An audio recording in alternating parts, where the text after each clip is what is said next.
Hey, thank you all so much for joining another episode of Celeste the Therapist podcast. My name is Celeste, and I'm a therapist from Boston, Massachusetts. And I come on and talk to amazing people that are empowering people in different ways. And so I have a really special guest. I'm going to have her introduce herself to you all. Hey, y'all. My name's Adebukola, Ajao, and I am a digital media consultant here in Boston. The name of my company is BDY Consult. I also run a small media platform called For All Things Digital, where I help small business owners, marketers, and marketing students kind of like stay on top of the different trends and also receive resources weekly for their small business. Thank you. So I met her through a referral, and she helped me with my website.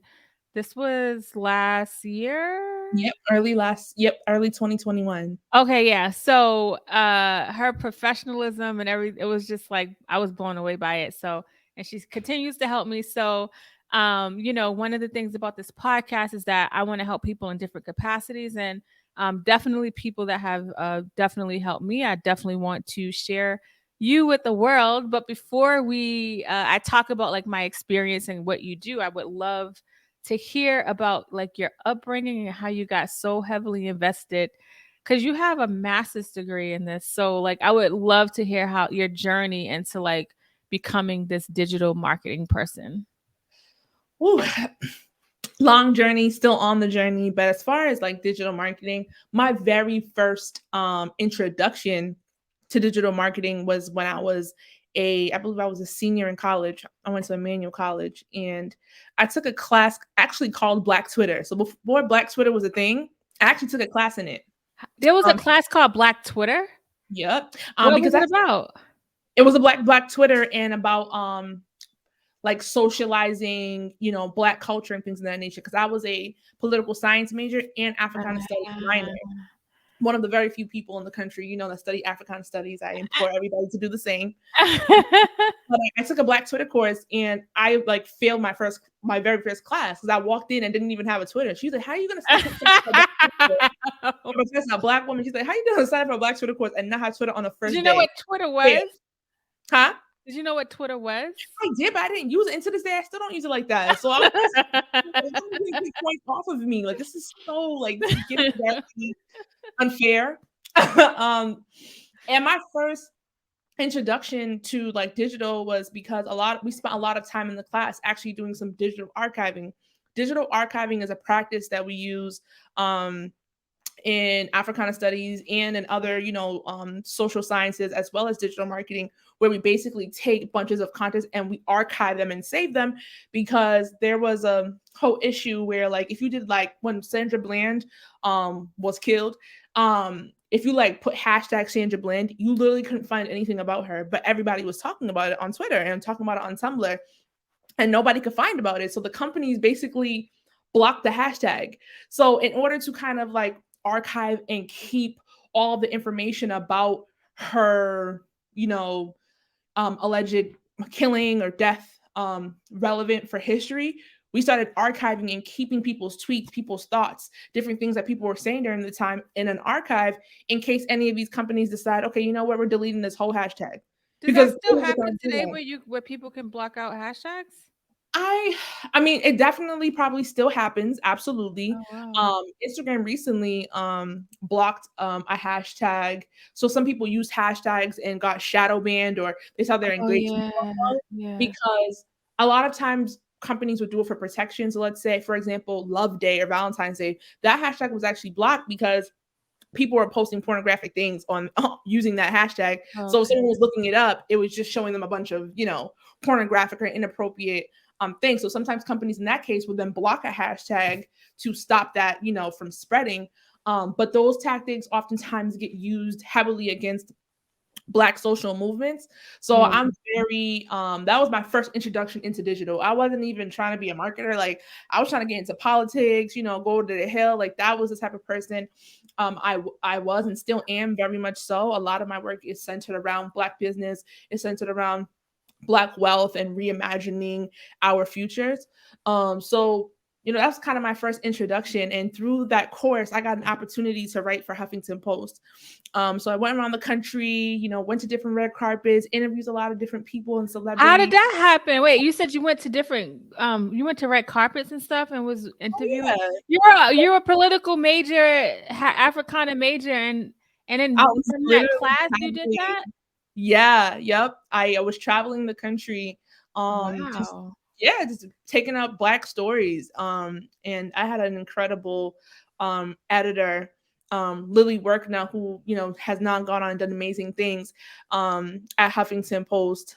She was like the editor of the Black Voices section and was very encouraging of me. And I also work with other editors, and I was a contributor, so I can contribute to the platform with little, to no gatekeeping, I would say. Okay. And that led me to be able to write for other platforms. I've been published in Teen Vogue, in Vice Media, recently So Entrepreneur. different stories about things that had to do with the Black community you've been put. Absolutely. Okay. That's my niche, right? Is Black culture and Black spaces. So Okay. that's kind of how I got introduced into digital. And then when I was writing for Huffington Post, one thing that was really cool, they had like a portal where contributors can go in Mhm. and submit their work.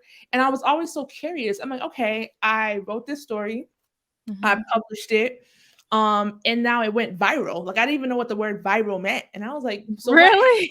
yeah, like, I'm like, how did this happen? Like, how did like thousands of I woke up one morning and thousands of people read my stuff and hundreds of people shared it and I went viral. And I was just like, well, what does this mean? How did this happen? And that's how I got introduced to marketing and what that means, and websites and marketing and ads and like all that stuff. And I was like, wow, this is really cool. So when I graduated from college, I went to work in education, which I'm still doing that as well. And I decided, you know what, I want to like pursue this fully, because after I started writing, I actually went in and started my company. I actually started my company before I went to school. So I've had BDY Consult for 7 years. So I'm a 7 year old. Wow. And Sorry, and what made you take the plunge? Because I'm assuming you graduated with like Africana Studies or something like that degree. mhm, So you got really passionate through writing. You realized this is your niche. mhm. Where did that transition come where you was like, let me start my company? Because that was a big deal 7 years ago. That's huge. Yeah. I think it's because one of them, again, I was really inspired by Black freedom struggle and the Black movements and seeing how media played a major role. So I knew that, okay, Okay. after leaving this program, I know that there's a lot of different solutions to the problem of Black America, right? And how we're being treated and how, we're Mhm. reimagining our futures. And I was like, I Mhm. want to go into education and media. Mhm. Media really struck me because media really had the power to change people's minds, and it basically rewrote history. Like when you think about Ida B. Wells and all the work she did to make sure that today we knew about lynchings back then. I mean, Mhm. it was so dangerous to do that. She could have got lynched herself for publishing the things that she did, but she Mhm. did.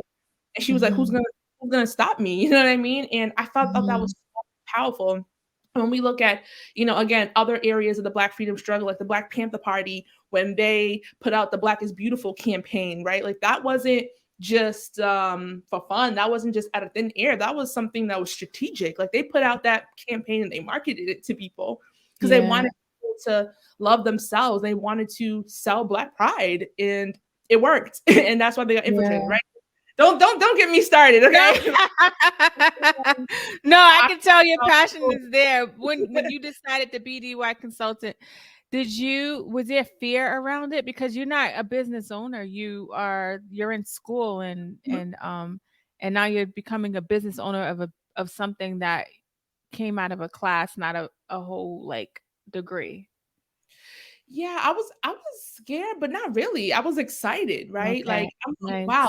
here's something that I'm good at, right? And it all came through Yeah. opportunity. So I didn't get the opportunity to write from the class, but just going into the class and being in those like Black centric spaces, like Yeah. basically, the networking kind of put me in the right position to meet certain people. Uh, That's how I got the opportunity. But starting my business wasn't fearful. I kind of feel like it was like the ignorant innocence. Like I just kind of went in and was like, everything's gonna be great. Like I'm ready oh, to go. I even pitched to a company to start to start to basically give me a position as their social media fellow. So my very first client. And I like pitched to them like, hey, you guys should have social media. It's the new thing. This is before people were using social media for Right, business. right, right. Yeah. Um, and I was like, why don't we like make an Instagram page and promote and the brand? I didn't even know what I was really talking about, right? I was just like, feel it. I learned about this in like courses. So a lot of like the way BDI consult was came into fruition came out of Black freedom tactics. Honestly, that's how I learned. Wow, that's awesome. Right. And I think sometimes people learn it's the other way around. People are like traditionally educated in marketing. And so a lot of their marketing practices are predatory. And I don't every marketing rule out there because some of them are problematic and deeply rooted in white supremacy, right? So you know what's so funny? So I'm a therapist. I went to school for it, but I started working in the community when I was 19 before I even thought about getting my master's. And so a lot of my because I recognize like colonization, white supremacy, some of the tactics that they use don't really it's work not for about us. Black people. It doesn't work for us. So my approach is different because it wasn't like I went to school and then I became a therapist. I learned about all of these things being in the field. So we have the same kind of like course and the way we decided to do things and how our minds was like open up where it's not about the colonizing way of doing things, but really like supporting our people. That's super dope. Yeah, thank you. You know, it's so interesting because I knew marketing majors when I was in college and I didn't really care for that. I was like, just fight the power. But then I got out of college and I started pursuing some of the things they were. And they're like, well, how did you do it? I'm like, well, maybe it's because I kind of took the non-traditional route. It's something that's passionate, is passion for me. So started my business and created a janky website and started taking clients and helping them out. But there was a certain point in my journey where I was like, you know what? There is a knowledge gap. There are things I don't know, and I didn't feel comfortable continuing to serve people without being able to say, I'm an expert at this and I have all the information to give you. And unfortunately, again, we see a lot of those predatory practices online. Like you don't know how many client consultations I'll take and someone's legit crying on my line because they got duped by somebody, right? Or somebody, took their money and was promising them all these things and it didn't come through because they really didn't know what they were doing either.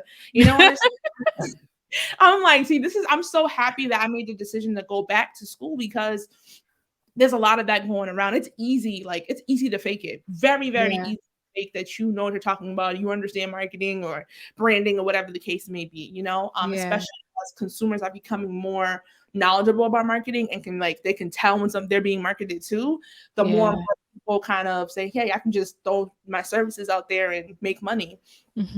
So I decided to go back to school and I didn't have any money. I was like, I barely didn't want to go to college. Like, I didn't really care for the experience. Again, going to a predominantly white school can be traumatizing. I did a lot of activism on campus. So I'm like, I don't know if school's for me. But at Northeastern University, there is an institute called the John D. O'Brien African American Institute. So it's like, it's the Mecca at Northeastern University. And they have a scholarship that they give every year to 6 graduate students, a full scholarship. So I applied, me and my friend applied, and we both got it. And that's how I ended up going to Northeastern University master's program. And it's so funny because during the interview, they were like, if you don't get this like scholarship, will you still come? I was like, no. Like, what you mean? Like, it's a no for me. Like, I'm not coming here if I don't get a scholarship. Like, y'all should pay me. Like, you know what I'm saying? Like, I feel like all Black students and Black people in America should go to school for free. I don't care if you want to get a doctorate. That should be paid for. Like, that's my fundamental belief. They were just like, did she just say that in the interview? Like, yeah. Like, That's my ancestors' money. Literally. And the funny thing about the institute is that the money is actually coming from a lot of the Black alums. It's not even like it's coming from the organization itself, and that's why I love the institute. Shout out to them forever. Those are my family. And through that program, I was able to go back to school and get my master's in digital media management, which I got back in 2020. Yes, I am the pandemic graduate. I didn't get to have a graduation and turn up and all those things. So, congratulations. I was so tight. Like, I was like, I really wish I could have graduated that because it was hard. It was How did you find out about the scholarship? Just for people who are listening. it's just, interestingly enough, I actually found out about the scholarship through being in the Africana Studies program in undergrad. Um, Okay. I got connected with different Black professors who taught in that, the African American studies department, because African American studies departments are on fire. You know what I mean? Like a lot of departments are being closed on around the country because of lack of funding, because there is not a lot of interest in taking the classes, Mm-hmm. particularly predominantly white schools. So, it's I think at the Africana studies like universe, we're all really close. Like professors from different universities know each other and will connect you. Got Like it. reading a book, and I was talking to my professor. She's like, "Hey, the person that wrote the book is my friend." I'm like, "What? How's this person your Oh, friend?" so it's a small world. It is a small world. It is a Yeah. small world. I mean, it's a big world, but it's kind of small out here, right? So she connected me with the person who wrote the book, and I'm like, everybody. And my professor, Teresa Perry, is also an author as well. You know what I mean? So she's Wow. a well-renowned author and scholar in Africana studies. So it was really an honor and privilege to be in her presence. You know what I mean? So I'm Mhm. excited that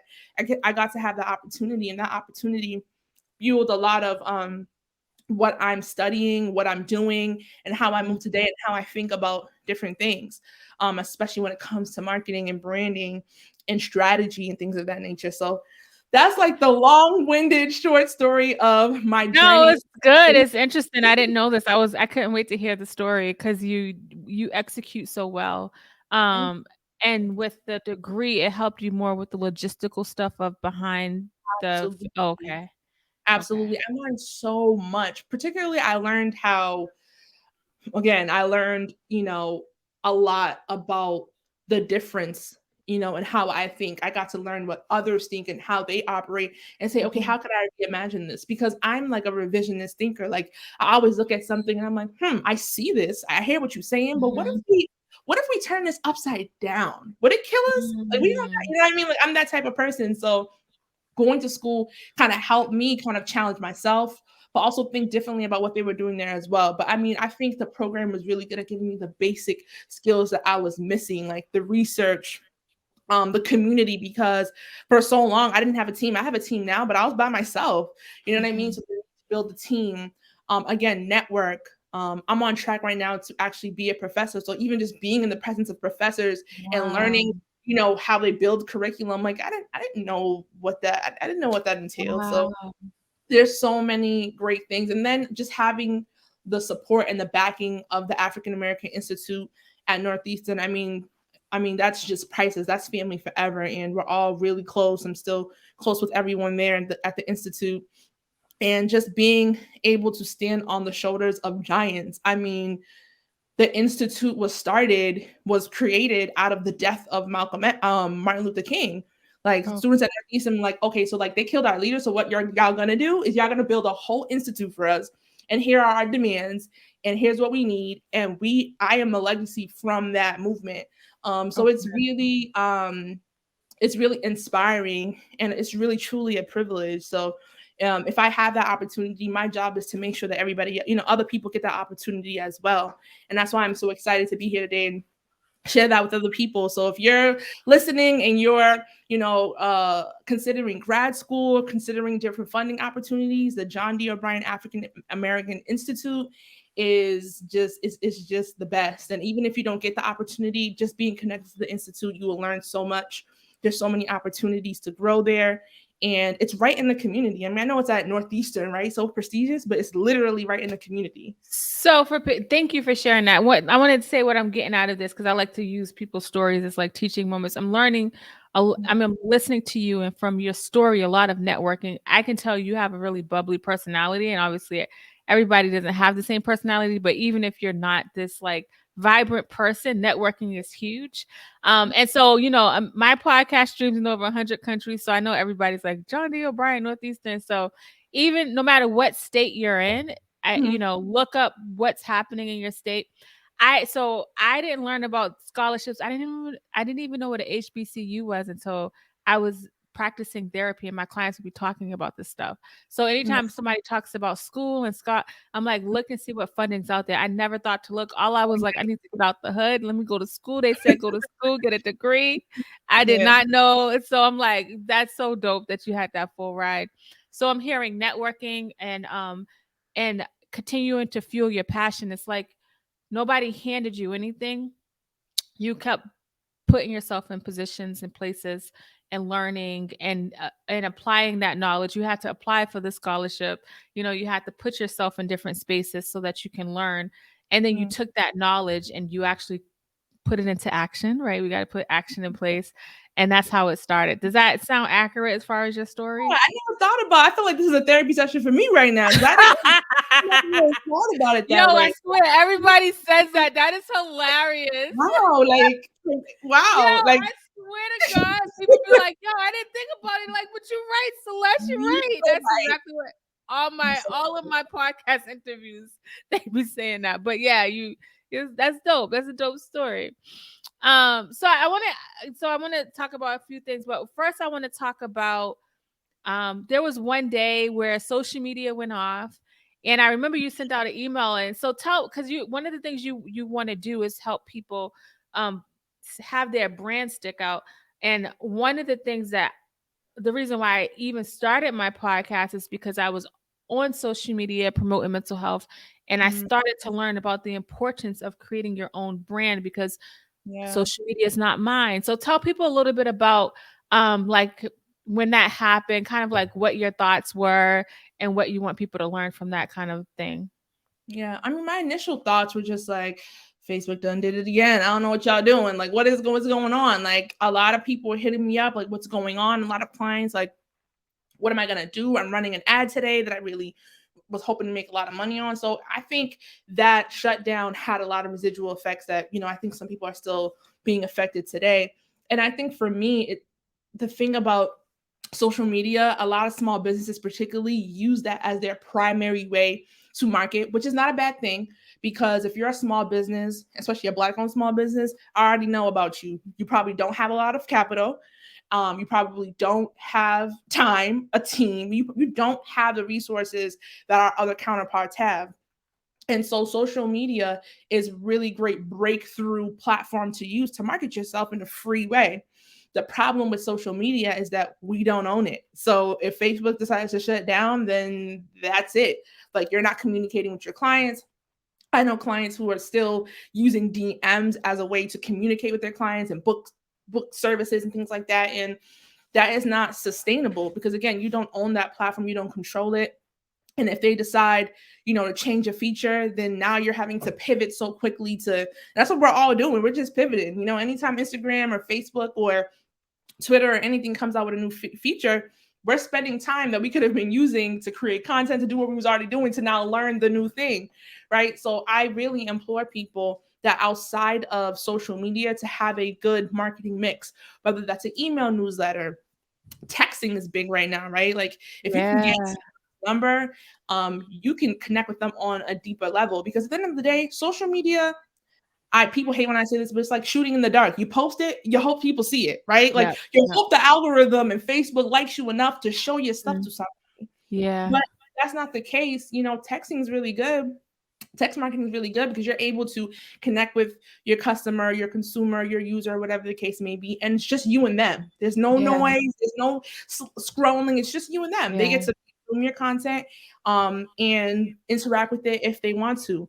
Of course, deeper things with that. But I think my message for people that day is have a good marketing mix. So, like, when one part of your marketing mix fails or if something goes on, you still can communicate with people. Like, I was still communicating with my audience throughout the whole day with no problem. Like, I didn't even but I was getting inundated with calls and text messages because people were so worried about what was going on. And even like big and small brands, I have clients who have 100,000 followers, right? And it's just like, if you can get in contact with 100,000 people, that is definitely going to affect your bottom line, right?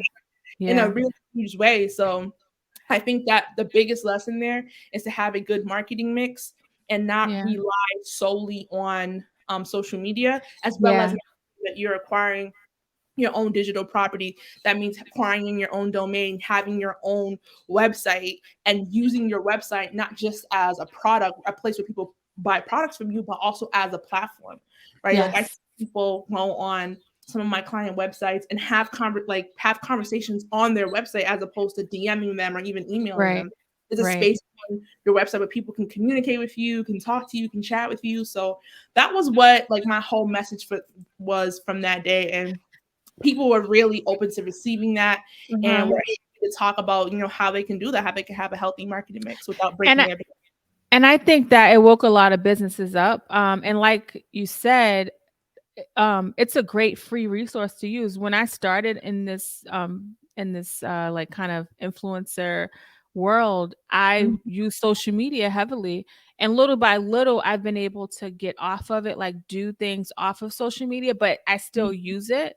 Yeah. So I would definitely encourage people, like I always say, use what you have. If that's what you have, use it. But Mhm. as you're growing, because a lot of people grow really well, but they Mhm. still don't create a mix, right? So the mix is helpful, so that you can have like different ways to like communicate with people. And like you said, especially, I love my people, especially, when we don't have the capital, we don't have the team. It's important for us to work smarter, right? Smarter, not harder, or try Yeah. to do it smarter. It's a saying, but you know what I'm saying. Yeah, yeah. And then we also get creative too, which is good and bad. So Creative. we have to get creative in order to make Yes. money and to make up for the fact that we don't have all the resources. And I think Yes. I'm very empathetic to small businesses in that way. Like I don't necessarily believe like my whole business model is kind of based off of this. So I can't be mad at other people for setting their prices and having the Right, right, $10,000 right. package and saying price went up. But for me, it's not necessarily that price went up, it's that my purpose went up. Like I have a purpose Mm, to make sure that small businesses have everything that they need. And I yeah. already know they can't afford it. So what am I going to do to help that? So part of my business model is that we'll work with high-end clients and we'll use what we make from them to subsidize the cost of working with small business owners. And I actually Yeah. got this model. I was already kind of doing this model, but I was really inspired, posthumously by Nipsey Hussle, who had that model. Like he had rates for like the up and coming rappers that weren't, independent. And then when people try to reach out to him for a feature, if you already have a label, if you're kind of a big time rapper, he had prices for you. He had prices, different prices Wow. for different people. Okay, And I didn't know that. I personally, like just me, maybe if this is not good business practice, that works for me and that is important for me because my clientele are small business owners who don't have it all. And Yeah. just because you don't have it all doesn't mean that you shouldn't be served and you shouldn't have resources. And so outside of my business, right, like outside of the core, okay, I'm making money, I also have my media platform for all things digital, which you're a subscriber of. So every week, my team puts together weekly resources, whether it's Mhm. opportunities, whether it's tips for social Mhm. media, latest trends, news. We also feature a Black-owned business every week, Mhm. as well as what's it called? A section called Each One Teach One. That newsletter is actually called Each One Teach One, where Mhm. we talk about different learning opportunities that people could have, or like a commentary that I have about something happening in the world, whether it's the metaverse, right? The onset of the metaverse, whether it's this week's newsletter. I discussed like how brands, rebrand themselves and, reimagine themselves once their target audience changes or whatever. So that's just my belief. And I Yeah. stand by that wholeheartedly because in order for us to get to wherever we're going as a people, we need Yeah. to help and support each other and each Mhm. one teach one. Like if I can grab one hold of one person and teach them something and they do the next and the next and the next, we'll be better off because I Yeah. think what I see a lot on social media is a lot of like selfishness and ego, and that's just not Mhm. my industry. Mhm. So I that's just like how I think. I know, and it's good. And I just want to say thank you for what you do. And your business model works. You're operating off of your purpose. I mean, you're able to still make money. You're not like living and driving yourself to the poorhouse doing what you do. It works for you, and you're definitely going to reap the benefits. And so, speaking of websites, I was able to work with BDY consult because of a referral from somebody else who used you.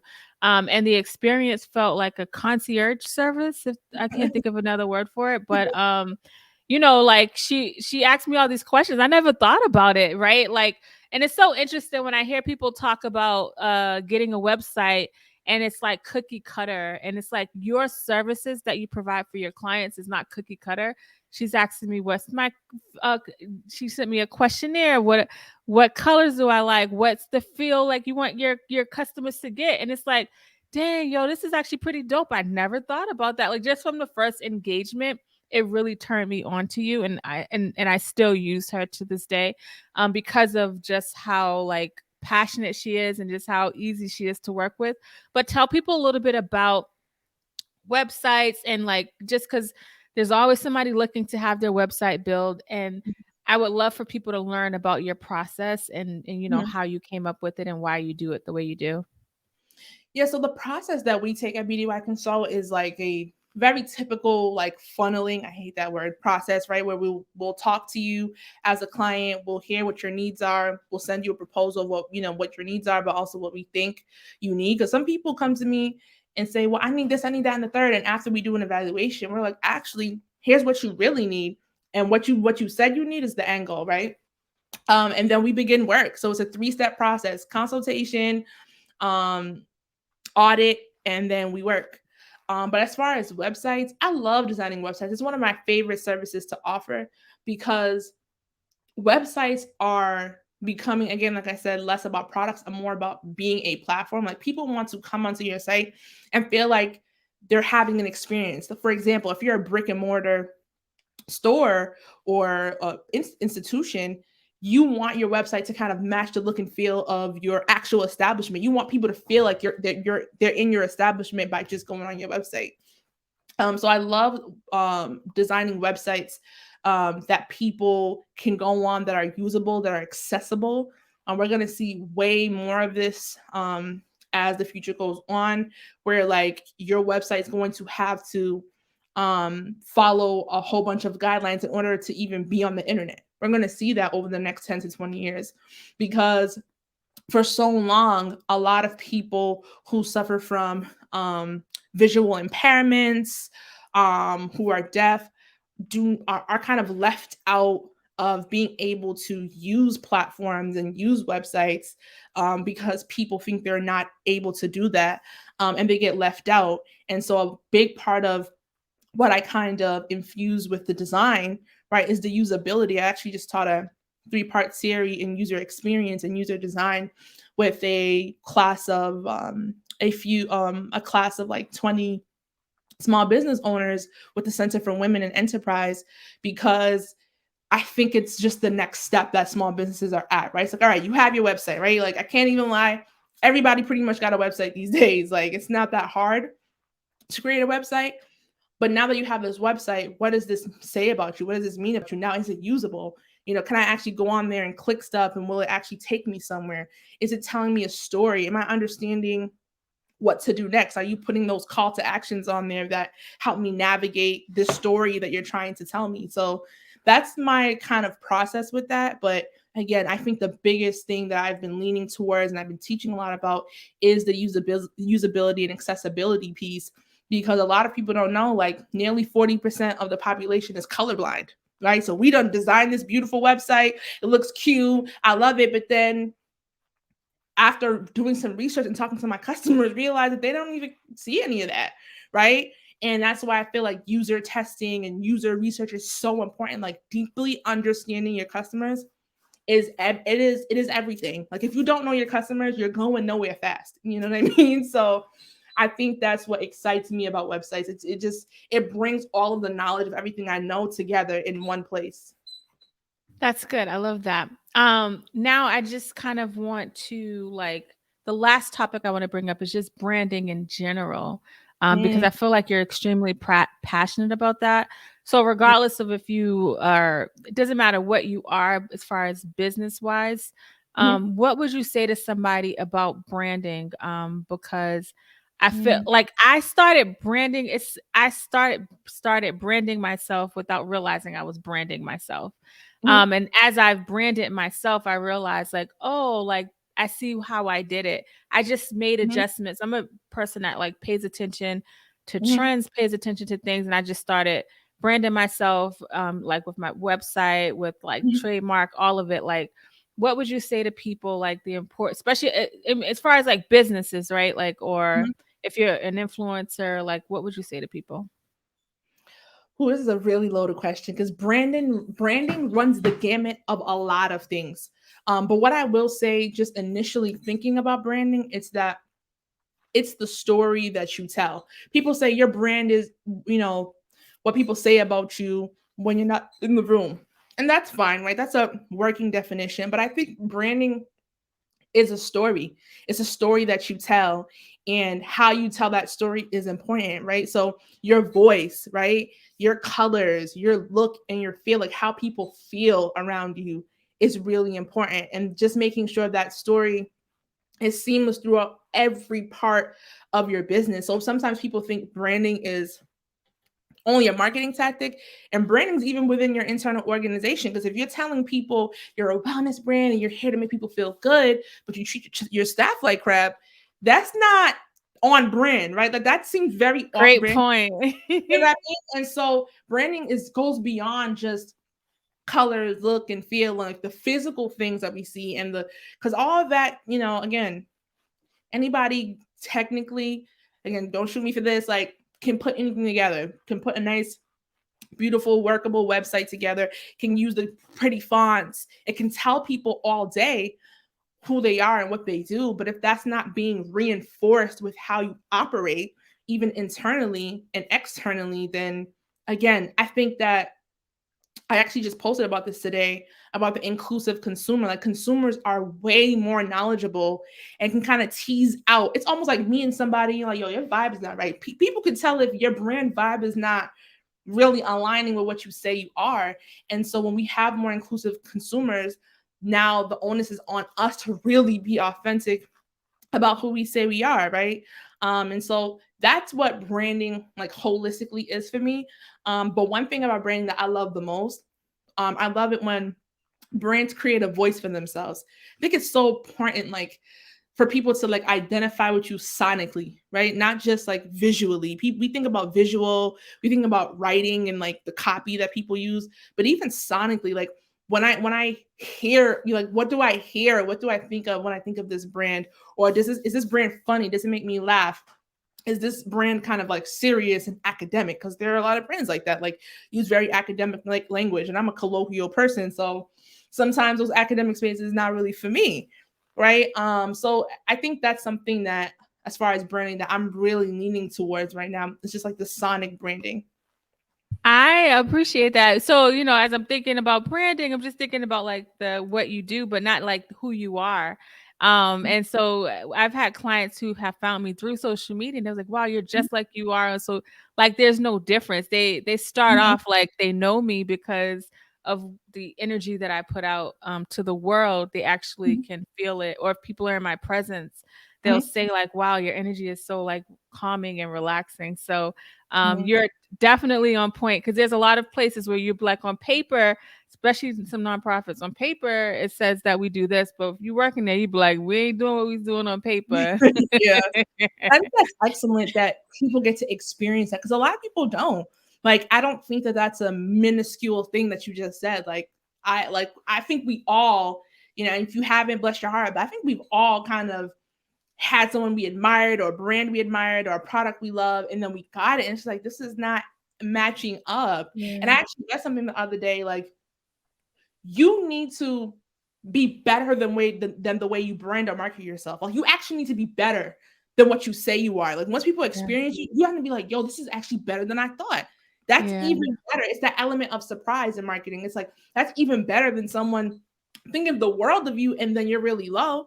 I Yeah. rather people think, oh yeah, it's cool. This looks nice. I rock with it. And then like, yo, I really Wow. Yeah. Yeah. Yeah. Yeah. I'm a believer. And now people are doing free marketing for me. They're going online, they're sharing with their friends, they're like calling me their bestie, like, hey girl, so yeah, can we talk? I'm like, oh wow, like you really love me. And I think that's what you just basically said, and what you experience is that yes, you're Celeste the therapist, you're out there. People probably hear the podcast and see, but then when they Yeah. experience you, it's like, yo, I'm getting an even better Yeah. experience being with you, right? In person or speaking with you. And that Mhm. is, to me, that's the key right there. Yeah, it is. I mean, between like I get a lot of word of mouth business, you get word of mouth. And Yeah. people ain't sharing people ain't sharing your stuff if you ain't rocking out right. Like so Yeah. it Yeah. says a lot about who you are in your spirit. And I, like I said, I've just had such an amazing experience with you. Super easy to work with. I hear horror stories about websites. I'm like, you need to holler at my girl because I don't know what's going on. Yeah, I've I had don't know. All I know is my experience has been concierge. Did I say that word right? Concierge? concierge. I say concierge. Concierge. Yeah, yeah, yeah. That's it's been like, and it had me thinking the same way you earlier. You was like, oh, I didn't think about it like that when you would send me something like, oh wow, that's actually pretty good. So thank you. I You're appreciate so this. welcome. You're so welcome. And Okay, I want you to, if there's anything you want to leave my audience with, and then also tell people how they can reach you. yes, oh, I wasn't prepared for that question. What can I leave you with? I think if you're a small business owner and you are in despair, because I literally sit down every week and speak with small business owners who feel like they have nowhere to turn. They need funding. There's so many different things. They feel like the world is kind of moving at a fast pace beyond I them. I know. want you to know that you are right where you need to be, and understand that even if you don't have a million followers, if you don't have the whole world following you, that's okay. If you have a Yeah. customer base, lean into that, learn more about them, and Mhm. through learning and through your research, use that and amplify what you learn. I think sometimes, again, with the onset of social media, people are so quick to get to success that they're so quick to be like, all right, I just posted. Nobody liked it. What's going on? And it's just like, where there's different steps to that, right? And So followers don't equal money, right? yeah, So, like, it's good exactly. to just because I mean, you people may stick out on social media, but Mhm. numbers don't equal like money in your pocket. So try Right. not to be deterred because of the following piece. I don't, you Yeah. know. And even when you have money in your pocket, a lot of times it don't even really go into that person's pocket. They made a $500,000, but they took home 40 at the end of the day, right? So I think when small business owners can be a little bit more authentic about what it really is in the struggle, and we're starting to That see more and more of part. that, we Yeah. will be in a better place. Because again, you will not know how many people sit with me, and I literally have to rub their back, like, I don't know if you need marketing. I think you need to talk to somebody. My man. No, seriously, it's really true. And like, I would gladly send you away. Like, I would send a client, again, not good business practice. I don't recommend people do this, but I personally will send someone away and say, I If don't you don't think feel you like need you can help. a website right now. You need help. And that's okay. Because I know it's so, so hard. And that's why I just want to, my last word is just really encouragement, encouraging you to keep going with what you're doing. Some of us, the world doesn't even know that they need us yet. So keep going. And if you ever need Yes. anything to talk, you want to give me feedback on today's podcast Podcast. episode, please feel free to reach out. You can Hold on, find me. before you tell me where to reach out, I just wanna Mhm, something else you had said earlier, I forgot to piggyback around, but mhm, authenticity is important, right? So when you're in mhm. this world of marketing, it's easy to, get confused, with your branding because you're trying to mimic somebody else. This is the second time you used that word authenticity. I'm Mhm, sure you and I never talked about this, but tell mhm. people about the importance of authenticity as they're, like, building themselves up. I think authenticity will always win at the end of the day. I know there's this like kind of fake it till you make it thing. And it's just like, I mean, I guess I don't want to fight, right? Like, I don't want to Mhm. make it seem like that's the worst thing that someone has ever said. But I think authenticity always wins at the end of the day. Yeah. Authenticity could also mean like minding your business. So, like, for example, we all know the slap heard around the world happened, and Yeah. I see everybody trying to like, you could Mark. slap 40% off of your discount. It's just like, that's actually distasteful. Like, there's some Yes. where it was funny, right? It's authentic to who they are, right? They're either Yeah. comedic brand or entertainment brand. But I Yeah. was seeing wellness brands, and I was seeing, you know what I'm saying? I was seeing like other Uh, sh brands. It was like that doesn't That's this not alignment. whole issue that, happened at the Oscars, I don't think that aligns with who you are. Like, you don't even talk about the Oscars. So it's like, it's giving very, I'm trying to be trendy right now. And I'm trying to, because we all know when hot moments happen, people hop on it so they can get followers and they can get engagement. Right. That's fine. You should do that. I definitely agree that people should get on trends, but if it's not authentic to you, you don't have to do every trend. There's a million trends. There'll be a million today. There'll be a million tomorrow. Like, you don't got to Right. hop on anything. You shouldn't hop on everything, because then it's just like, who are you? You know what I mean? And Yeah. Good. authenticity to me is really, really important, and sticking true to who you are. Because if you're not authentic, you are going to attract people that are not going to Gonna actually convert, right? Yeah. Like, the whole point of having customers is to convert them into believers, right? Yes, Not even yes, just purchasers, right? Like, people can buy something from you and never come back.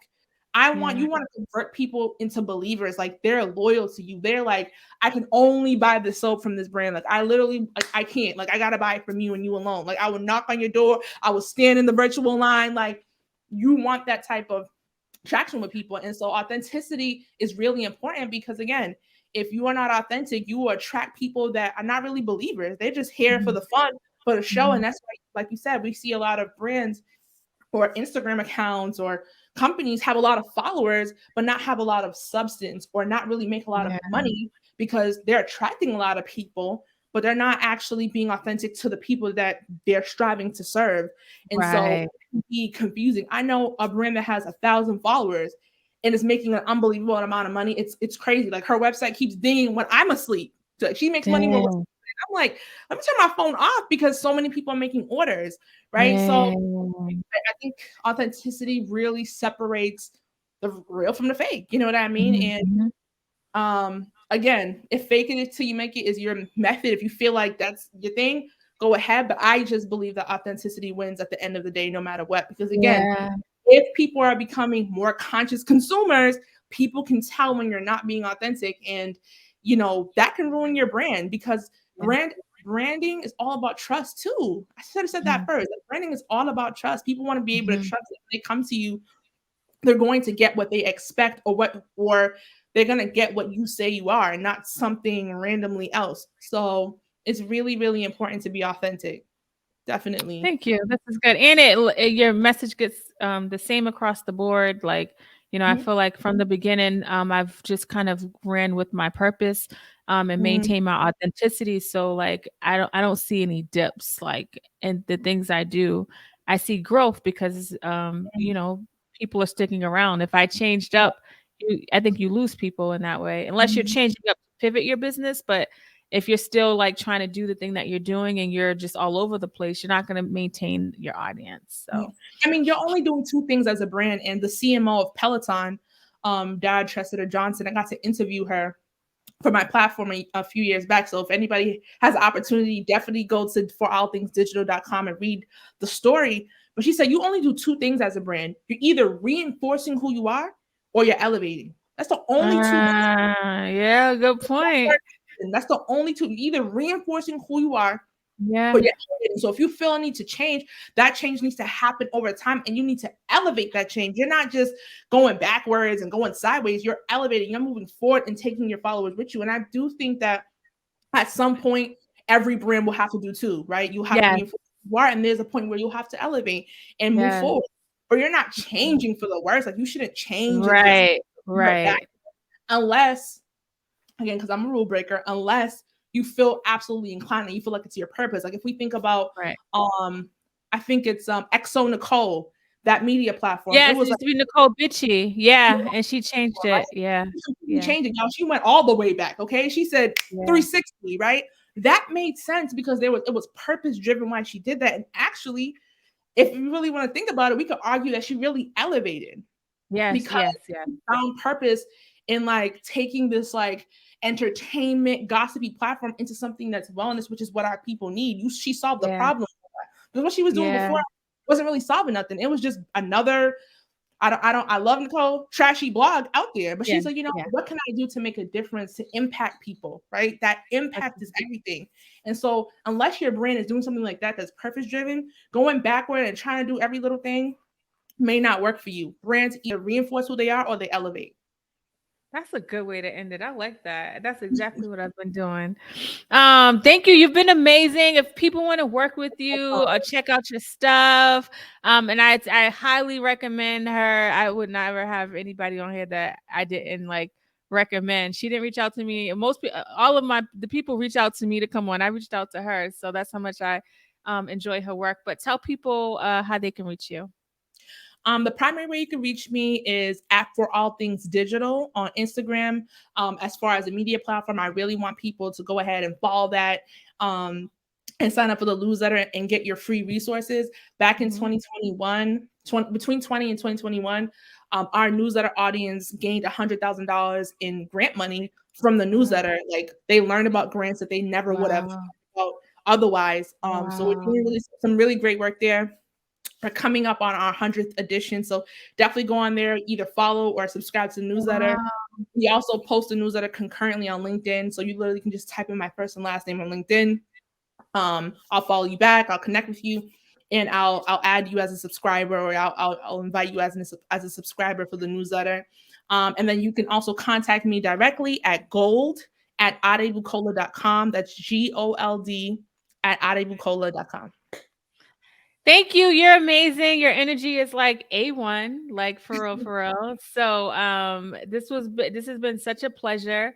And I'm just happy, one of the things I want to do is just like be a voice. And, I started on the social media platforms and to help people like with their wellness. And then people, I said, there's other people that are doing amazing things. And I just want to share with the world. So I'm grateful to you for coming on to allow me to You're so share welcome. you. I allow to share you with the world. Yes, thank you so much. You're very welcome, and thank you so much for having me. Okay.